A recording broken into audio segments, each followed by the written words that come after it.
So இந்த டிஷ்ஷில் வந்து பார்த்தீங்கன்னா நிறைய சின்ன வெங்காயம் போட்டிருக்காங்க. So which forms the body of the chicken. Super. அடுத்து சிக்கன். ஓகே. ஸோ இந்த சிக்கன் வந்து போன்லெஸ் சிக்கன். போன்லெஸ் இருந்தாலும் ஓகே, பட் ஆனா நார்மல் சிக்கன் தான். Normal chicken.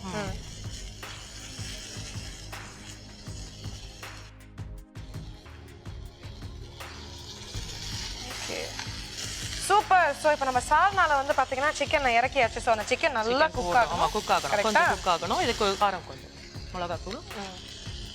மிளகாத்தூள் எவ்வளோ ஒரு ஸ்பூன். ஓகே. இன்னும் கொஞ்சம் இன்னும் எக்ஸ்ட்ரா இல்ல கம்மி. ஓகே போதும். ஆல்ரெடி பெப்பர் போட்டுருக்கோம் இல்லையா? ஓகே. ஸோ இப்போ இந்த ப்ரப்போர்ஷன்ஸ்ல வந்து ஒரு 1/4 டீஸ்பூன் தான் நாங்க போடுறோம். ஸோ அது உங்க காரத்துக்கு ஏற்ற மாதிரி நீங்க போட்டுக்கலாம். அடுத்து மஞ்சப்பொடி.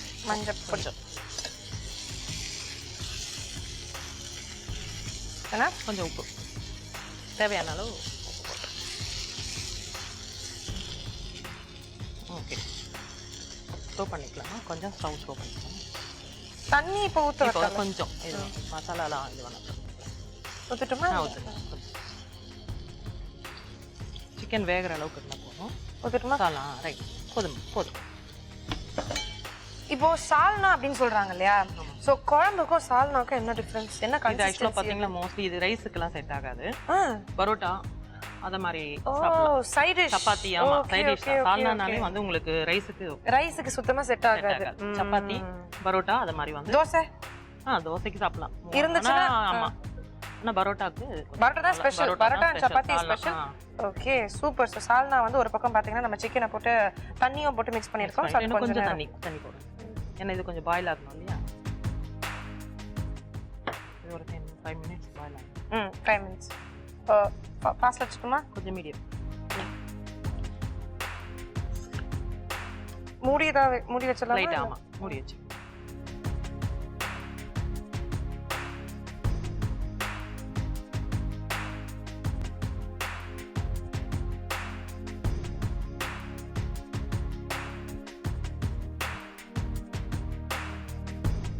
ஓகே. சோ கொப்பரை சிக்கன் சால்னா வந்து பாத்தீங்கன்னா இங்க சூப்பரா ரெடி ஆயிடுச்சு நினைக்கிறேன். சோ ஓபன் பண்ணலாமா? Wow, super. செம்மையா இருக்கு. சோ அது அடுத்து என்ன பண்ண? ரெடி ஆயிடுச்சு இல்லையா? ரெடி ஆயிடுச்சு. இதோட எக் வந்து ஒயிட் மட்டும். எதுக்கு அந்த எக்? இது சால்னா எக் நல்லா இருக்கும். சால்னா எஃபெக்ட்டா? Okay.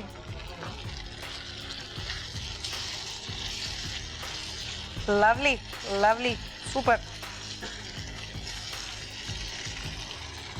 Okay. So finishing effect மொத்த மாதிரியும் தூவியாச்சு. அவ்வளோதான், முடிஞ்சிருச்சா? ஓகே. ஸோ கொப்பரை சிக்கன் சால்னா வந்து ரொம்ப சூப்பராக ரெடி ஆயிடுச்சு. ஆனால் அது எவ்வளோ அழகாக பண்ணாங்க அப்படின்ற ஒரு சின்ன ரீகேப் மட்டும் பார்த்துட்டு வந்துருங்க. எவ்வளோ கருப்பட்டிமா போடுறீங்க? ஒரு பெரிய cup. Okay. 1/2 cup rice, 3/4 cup கருப்பட்டி. 1/2 கப் ரைஸுக்கு 3/4 கப் கருப்பட்டி. இது வந்து பாகாகணும். கருப்பட்டி பாகா. நைஸ். பட் வருஷம் பாத்தீங்கன்னா பொங்கலுக்கு அதே வெள்ளை பொங்கலே சாப்பிட்டு போர் அடிக்குதுல்ல. சோ ஒரு சேஞ்சுக்கு கருப்பட்டி நம்ம ட்ரை பண்ணுவோம். ஓகே. சோ கருப்பட்டி வந்து ஒரு பக்கம் ரெடி ஆயிட்டு இருக்கு. கருப்பட்டியில ஒரு மைனஸ் பாயிண்ட் என்னன்னா, கரையாதா? இல்ல, கொஞ்சம் இது வரும். What is it called? மண்ணு வரும். அதனால இது வந்து நல்லா இந்த பீசஸ் எல்லாம் நல்லா ஸ்மாஷ் பண்ணிட்டு அதை அப்படியே ஃபில்டர் பண்ணணுமா? ஜஸ்ட் ஃபில்டர் பண்ணி எடுத்துட்டா நல்லா இருக்கும் சாப்பிட்றதுக்கு.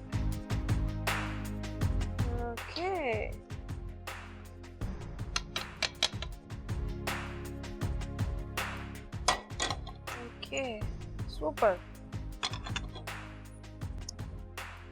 ஸோ ஒரு பக்கம் வந்து பார்த்தீங்கன்னா பாலும் அரிசியும் இங்கே ரெடி ஆகிட்டு இருக்கு. அண்ட் இன்னொரு பக்கம் வந்து பார்த்தீங்கன்னா கருப்பட்டி அதை வந்து அழகாக பாகு மாதிரி ஆக்கிட்டு இருக்காங்க.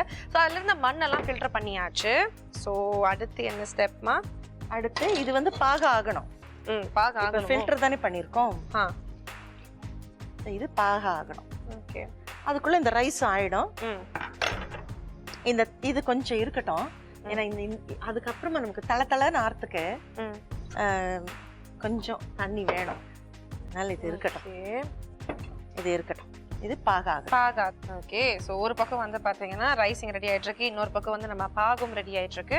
ஸோ ரைஸ் முடிச்சோன்னா அதில் அப்படியே உள்ள அடுப்பு போடுறீங்க. நிறுத்திட்டேன் பிகாஸ் 2-3 சத்தம் வந்துருச்சு. அண்ட் நான் சின்னதா வேற வச்சதுனால கொஞ்சம் சாஃப்டா இருக்கும்.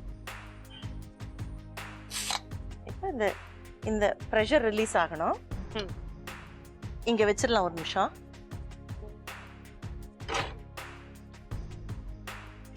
இப்போ இது பாக ஆகும்போது அதுல சேர்க்கும் போது நம்ம வந்து ஏலக்காய் போட்டுக்கலாம். இப்போ வந்து we will make the தாளிக்கல். ஓகே, நெய்யோ? Yes please.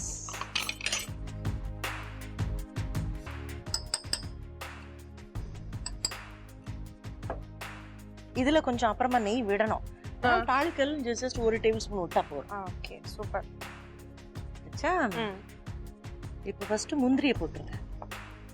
அண்ட் இதுக்கு வந்து பொடியெல்லாம் ஆக்க வேண்டாம், இந்த மாதிரி பெரிய பீஸாவே இருந்தாலும் போதும், நல்லா இருக்கும்.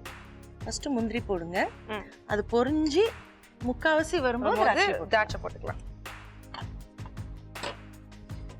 ஸோ பொங்கல் ஸ்பெஷல் நம்ம கருப்பட்டி பொங்கல் வந்து பார்த்தீங்கன்னா 1 by 1 ரெடி ஆகிட்டே இருக்கு. ஸோ வருஷம் நீங்கள் நார்மல் வெள்ளை பொங்கல் சாப்பிட்ருப்பீங்க. அண்ட் இந்த வாட்டி ஃபர்ஸ்ட் டைம் நீங்கள் கருப்பட்டி பொங்கல் ட்ரை பண்ணியே ஆகணும்.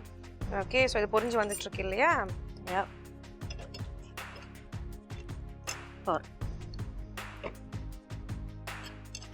இது ஒரு பக்கம் அப்படியே இருக்கட்டும். எடுத்துட்டு எப்படி ஆயிருக்கு பார்க்கலாம். ஆஹாஹா, wow, super.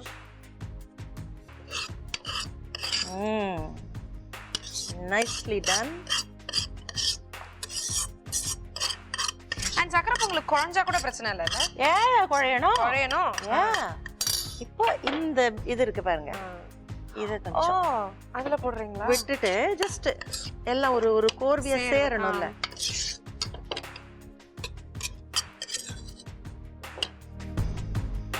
see, nicely done. யூசுவலா என்ன பண்ணுவாங்க, இந்த கட்டத்துல இதால எல்லாம் சேர்ந்துக்கிறதுக்காக இப்படி குழைச்சிருவோம். இல்ல, அப்படி நீங்க உட்காந்து அந்த மேஷை வச்சு குழைக்கிறதுக்கு பதிலா இன்னும் ஒரு 2 விசில் விட்டுறீங்கன்னா அதுவே குழஞ்சு போயிருக்கும் இல்லையா? இல்ல, அதாவது அந்த எவ்வளவு பால் விடணுமோ அவ்வளவுதான் விடணும். இதுக்கு மேல இது பண்ணா அடியில அடி பிடிச்சிரும். ஓகே, இங்க சூப்பர். இது ஆயிட்டே வருது பாத்தீங்களா? Okay, that's lovely. இப்போ இந்த ஏலக்காவை இந்த கட்டத்துல தூவிடுங்க. ஓகே ஓகே, ஏலக்காய் பொடியும் தூவியாச்சு. ஸோ நம்ம வேக வச்ச அந்த ரைஸ், அதாவது இந்த பாலில் வேக வச்ச அந்த ரைஸை நம்ம மிக்ஸ் பண்ணுறோம். வாவ். ஓகே,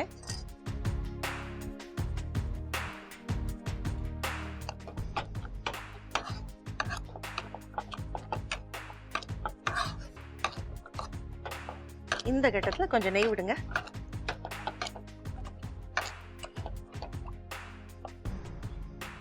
என்ன பண்ணுமா? வெயிட், எல்லாம் மிக்ஸ் பண்ணிடலாம். ஒண்ணா சேரணும். அந்த நெய்யை விட்டதுக்கு அப்புறமா அப்படியே கிச்சன்லயே ஒரு வாசனை தூக்குது. இப்போ இந்த தாளிச்சு வச்சிருக்கோம்ல, இதை இங்க கொட்டுங்க. சூப்பர். ஸோ பொங்கல் ஸ்பெஷல் கருப்பட்டி பொங்கல் வந்து பார்த்தீங்கன்னா பியூட்டிஃபுல்லாக பண்ணி முடிச்சாச்சு. ஆனால் அது எவ்வளோ அழகாக பண்ணாங்க அப்படின்றது ஒரு சின்ன ரீக்கப் பார்த்துட்டு வந்திருக்கேன். கருப்பட்டி பொங்கல் செய்முறை: ஒரு குக்கரில் பால், அரிசி சேர்த்து 3 விசில் விட்டு எடுத்து வைக்கவும். பின்பு மற்றொரு கடாயில் கருப்பட்டி வெல்லம் தண்ணீர் சேர்த்து வெல்லப்பாகு தயார் செய்யவும். பின்பு தாளிப்பு கடாயில் நெய், முந்திரி, திராட்சை சேர்த்து தாளித்துக் கொள்ளவும். பின்பு வெல்லப்பாகுடன் வேக வைத்த அரிசி, தாளித்த பொருட்கள் சேர்த்து வேக வைத்து எடுத்தால் சுவையான கருப்பட்டி பொங்கல் தயார்.